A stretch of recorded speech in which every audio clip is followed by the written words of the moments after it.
Actually had one. So yeah, some people aren't terribly happy with me, but other than that, it's going okay. So thank you so much for asking. Well, you wasted your first question on that, so I'm not a genie, you'll find. Maybe later on. Shay, hit me. Are you and your Cartridge family planning on releasing a CD at some point? Am I planning to release a CD with the Cartridge family? Maybe. The thing is, CDs take a long time, as we've recently seen. You need a VGA? Yeah, I got it. Oh, alright. No worries. If it doesn't happen, don't worry. Only like 150 people will be sad about it. Not a big deal. Okay. Yeah, so that was a bit underhanded of me to say that. That was lame. But maybe it'll work. You, sir, hit me. Right. You had to choose between giving up like all your musical talent or having to commit a crime against humanity. Which one would you choose? And the crime against humanity has to be so bad you get brought in front of the UN for it. Okay, so let me make sure I understand my choices here. I can only keep my musical talent if I also commit a crime against humanity. Yes. So bad. We're talking like Hitler, Pol Pot, like some kind of awful... The Facebook guy. How do you drag your feet on that kind of thing? Become the president. You know what I'm saying? Like, you're like, yeah, I guess I'll commit genocide today. You know, like, how do you do that? You know, I'd really rather not commit a crime against humanity, or at least not get caught. But I'll tell you this, if I lost my musical talent, I would like to think, now this is completely hypothetical, but I'd like to think if it went away, I would find something else constructive to do and not, you know, commit atrocities on a worldwide scale. But good question. You man with the cat ears. Yeah, I just want to know, what do you think of the Brentalfloss comic and the dude who makes it? Well, I'm one of the dudes who makes it. So I think that it's something, I mean, it's great, but more importantly, it's something that I never thought I'd be doing. I was approached by Dan, to clarify, I wasn't trying to make fun, I was sort of just kidding, but I'm the co-writer, and then Andy Dobson, who is both loved and reviled, depending on who you asked. Yeah, you guys know what I'm talking about, right? Yeah. You know, he's awesome. Here we go. Yeah. I just got to close all my... Oh, now there's a joke I can't make at an uncensored panel. Close all my Word docs.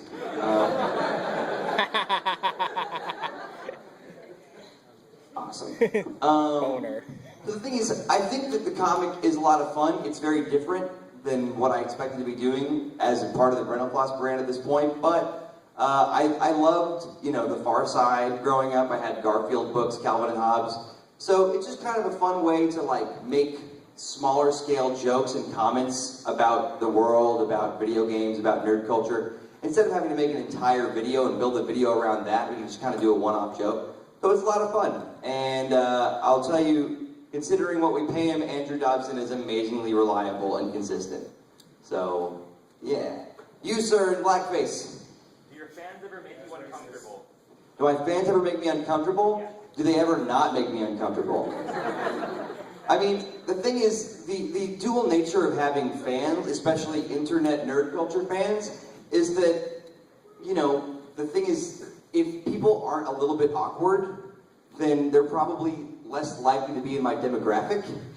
But the thing is, I absolutely love the attention and all of the, you know, like the fact that it's absolute validation. You know, growing up, I would write songs, I would write books and stuff like that. I mean, like little booklets, you know, or whatever. But I couldn't get anybody to read them because it's like, dude, you're 7. Get away from me. And now if I just have a stupid whimsy kind of thought, I can put it on Facebook and have people go, I agree, I don't, you're stupid. LOL, cool story, bro. But it's like there's validation in that. So do my fans make me uncomfortable? Absolutely. But I wouldn't have it any other way. Did I smile, sort of? I tried to kind of like, that was kind of a half-assed like, but it probably looks like I've got like a beard made of Mike because I'm so close to it. How are we looking up there, guys? Yeah. All right. Now let me just do a quick sound check. Those are all my... Here we go. Let's try this. Cool. We have sound. All right, we got video, we got sound. Thank you, Sam.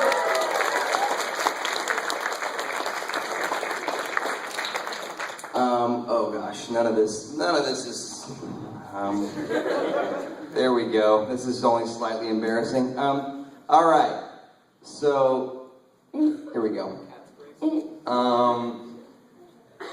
I was answering a question somewhere in there, right? Oh no, I answered your question about the picture, then you took one. All right, you sir. There's 4 chairs, but only one of you. Why? Do you have magic? You don't see my friends up here with me? Jimbo, Jim Bob, Bimbo, and Bim Bob? He sees you. I don't know what... That's how many empty chairs need to be next to me to hold my ego. You in the hat.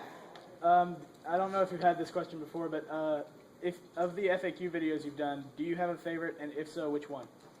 Whichever one it was where I did the little...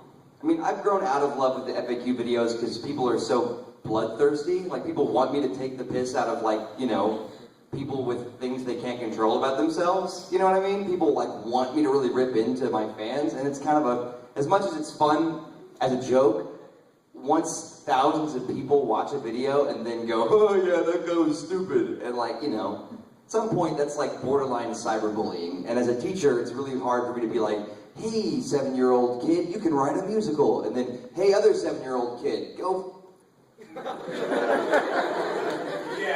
scramble an egg. Have I slipped? Have I slipped and just not? Okay. We recently shot Little Nemo with lyrics in a church. And the thing is, I found out that the setting is not as important as the people you're around when it comes to cursing. So I was around people, you know, Underbelly, who's, you know, pretty good friends of mine, and we were all in choir robes. And this isn't exactly, you know, this isn't like R-rated per se, but the point is that I met a guy there, I saw a guy there, and he goes, hey, Brent, I'm like, oh, we met before, huh? And he's like, yeah, like, I was really drunk then, I mean, you know. I'm like, oh, church. Wasn't really drunk. La la la. Drunk's not a bad word. Answering your question though, whichever one it was where I do the little thing about the little troll kid, like on the computer, and the music's like da, da, da, da, da, da, da, da. The fact that like trolls, by causing discussion, drive up popularity of videos, so troll away. That was, I think, one of the, you know, looking back, it's like, oh, that was kind of smart, you know? Like sometimes I look back at things and go, oh, that was kind of really dumb. But that's not one of them. Great question. You in the Cape. What was it like working on the Moulin Rouge review? Grueling and scary. And I know that sounds ridiculous because the video turned out so well. But Doug's an important guy who I'd never met in person. Now, by the way, he's not scary at all. He's like the nicest, most like sunny dude. Seriously. He's like, I want whatever he's smoking. He's doing really well. But it's not drugs. It really isn't. The point is that it was an 11-hour shoot straight, and I was really sweating the fact that Ghosts and Goblins was going to come out in like, I guess 36 hours after that, and I hadn't shot it yet. So the whole time I'm sitting, and also to be fair, the schedule that we were sent, you know, me, Nostalgia Chick, everybody involved that was on that shoot that day, this was so stupid that I didn't think this through with a 45-page script, but on the schedule it said, start shooting at Brent's house, 9 to 11 a.m. And I was like, 2 hours, man, easy, great, I'll have the whole rest of the day. They meant start sometime between 9 and 11.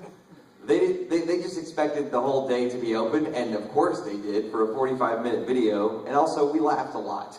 There were a lot of bloops in that blooper.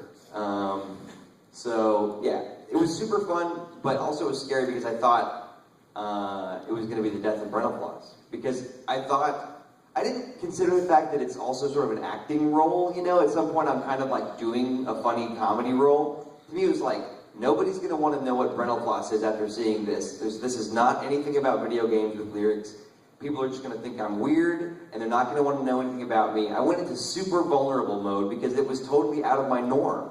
But what I ended up doing is having a lot of fun and doing one of my favorite impressions from high school.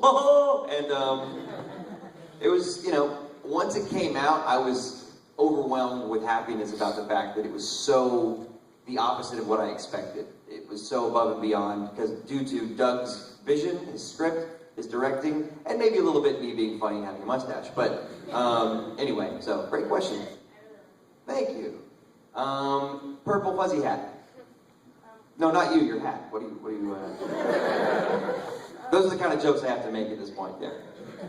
What project that you've done is one of your favorites? Like, just to do it. I mean, not even just the actual project, just doing it. Just doing it. Not even going there, but thank you. You guys fill in the dirty, I'll just be clean as a whistle. How about I answer that by showing it to you? This is a song that there is a live band version of it we're doing tonight. There's also... Thank you, Orange Man. So there's a version we do with Brentalfloss and the Cartridge Family, which will be tonight at 10:30, and there's also a video version in the works. It's, you'll probably, because I'm going to show this 3-minute thing, your hand being up will probably just make your hand tired. You can hold it there if you want, yeah, just letting you know. Go for it, go for it. I'm just trying to make sure you don't get your triceps all sore, for later on. Is that right? Just shooting in the dark in this G-rated place. So basically, last summer, I was on tour, and, I was kind of a little bit depressed. Like, tour is tough, and there was things going on at the time that were complicated, and suddenly I, was starting to pay attention to all of the incessant messages on YouTube and emails like, you should really do a Metroid with lyrics. And I'm like, nothing's funny about Metroid, nothing's funny about Metroid, nothing's funny about Metroid. And the one thing that is funny about Metroid, I already did a video about, called Metroid in 5 seconds. That's how long it takes to tell you the one funny thing. But maybe it doesn't have to be funny, I thought. Maybe I can kind of just try something. So basically this is Metroid, it's not Metroid with lyrics, it's called Metroid Fight for Love. The idea is that Samus has somebody back home. And that's the whole thing with the first mission is she just doesn't want to die out there because she's just, it's not about the money, it's not about, yay, I saved the day. It's about getting home and things being back to normal, right? So this version is sung by a Broadway singer who's currently in Priscilla, Queen of the Desert on Broadway, and her name is Alicia Umbris. And I just got to tell you real quick, I know I'm prefacing a lot, but it's my panel, so. The thing about this storyboard is that there's a guy in Venezuela who basically was like, hey, you need a 3D artist? And I was like, I guess. And he was like, here's my portfolio. And he showed me this amazing, actual 3D CGI stuff. Not quite Pixar quality, but Sci-Fi Channel, which is still pretty impressive considering the fact that he's talking to me. So he wanted to do a fully CGI Metroid video. This storyboard is, he works in 3D Max and exports what looks like sketches of, in fact, let me just find these models because I'm really proud of this. Let's see, I bet it's a PNG. When I find this, oh, Metroid Samus, there we go. He is designed from the ground up. Well, crap balls. How about this? He's designed from the ground up. Both Samus, Ridley, and all kinds of other things. Let me see if I can. So look at the detail here. It's ridged, and there's holes in the wings, and there's something like 282 teeth. And it's just really impressive the way that he's modeling all this stuff. So in the video, when you see Ridley, it's a storyboard. So Ridley looks like crap. But basically just listen to the music and you'll get the idea of what's going on. He is, Venezuelan, so his English, sometimes when he's making notes, is a little charming. Here it goes.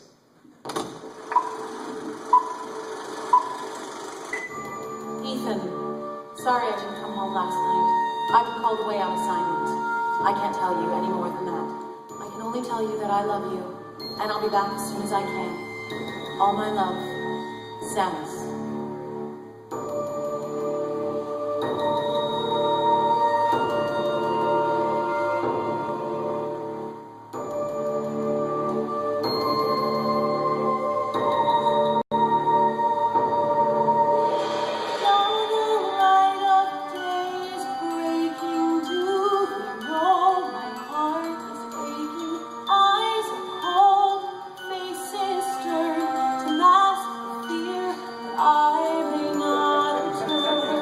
Not gonna say that.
State-of-the-art special effects.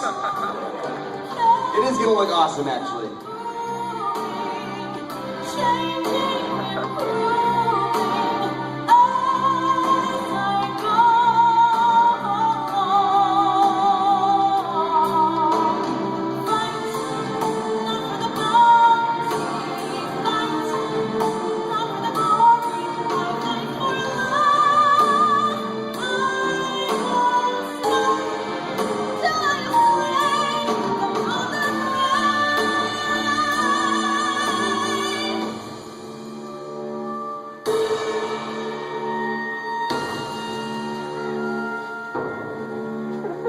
Yeah, I know. He's like, wipe me.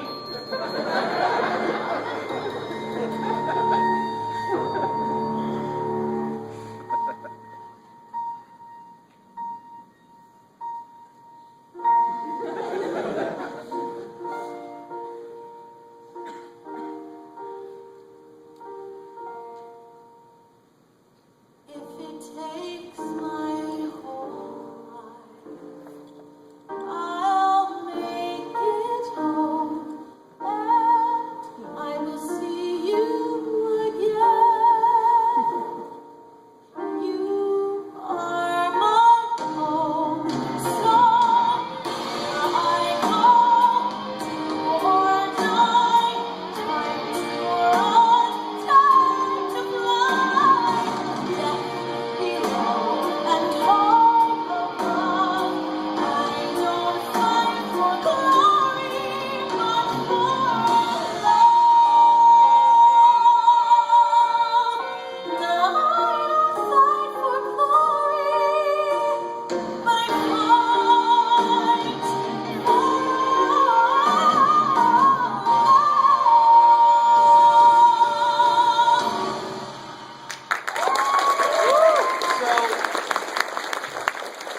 It goes, thank you very much.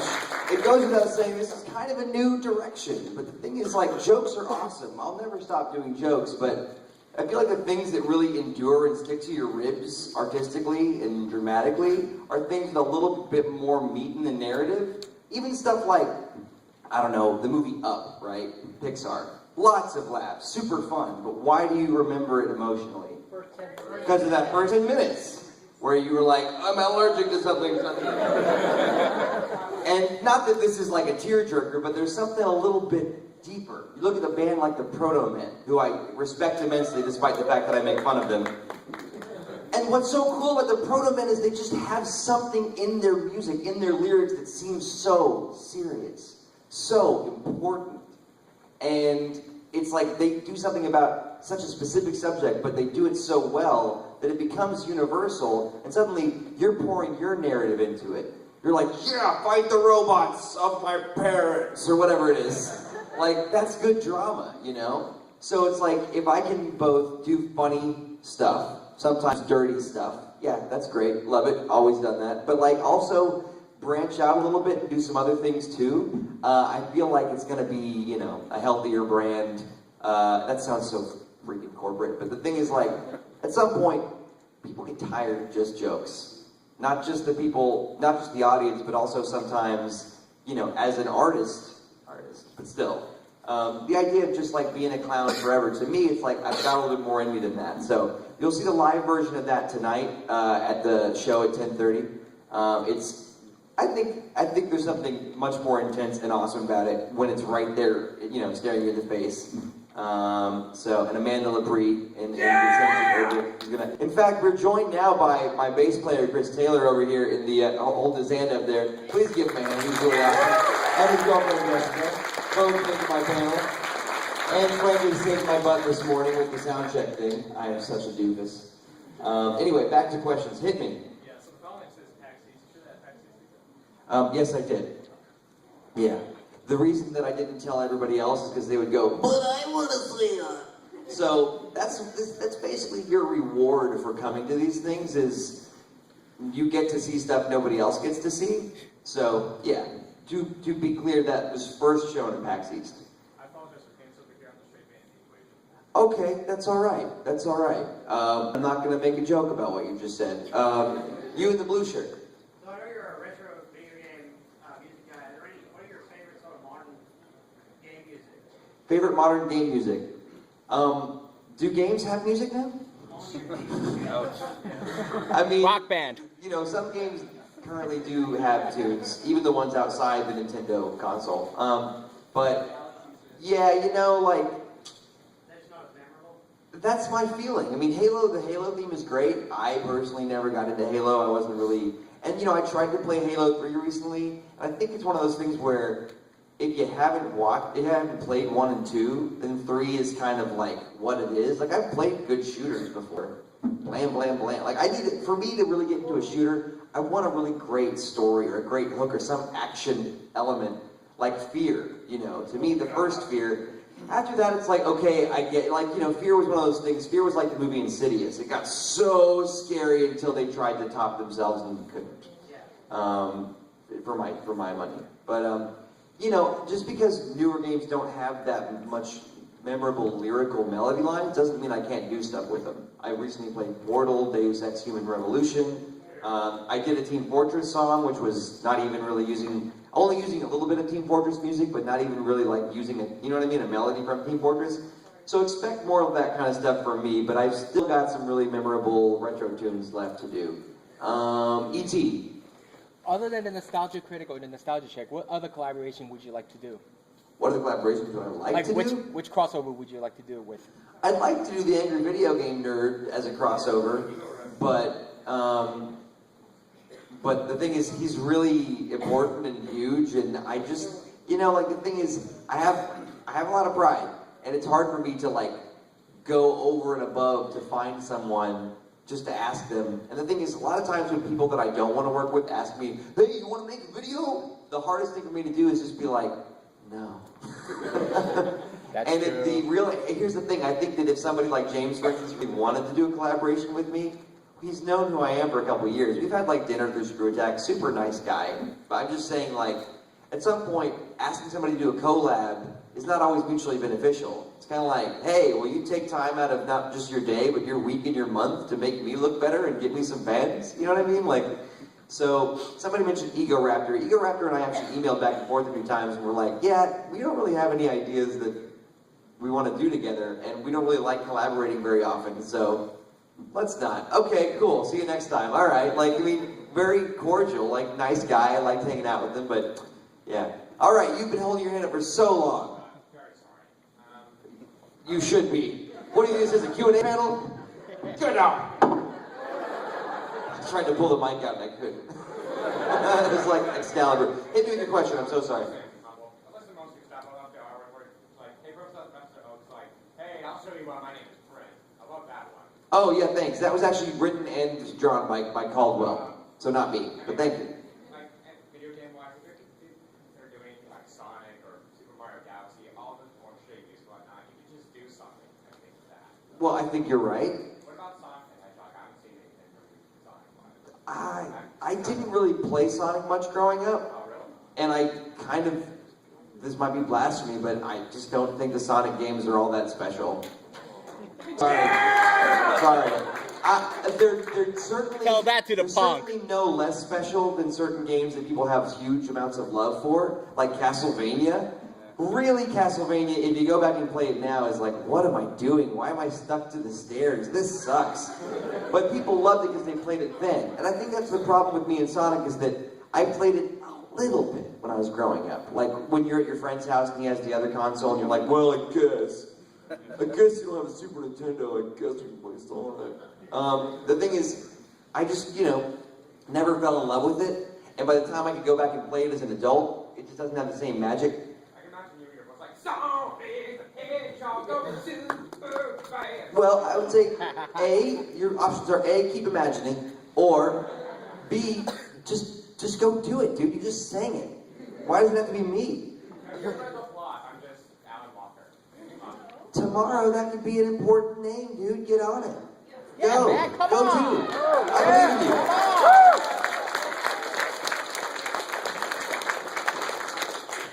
It's just like, I have to, as an artist, I have to write most of the time.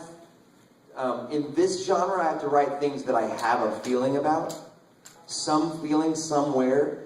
Because if I don't, I just draw on ideas and I just list facts and nobody buys it. Only a few times have people been like, you really don't know anything about this game, do you? I mean, like, there was a song that I did, which I think I can say the title of it without offending anybody, but STD's Gotta Catch 'Em All was a Pokemon song that had nothing to do with Pokemon. So people didn't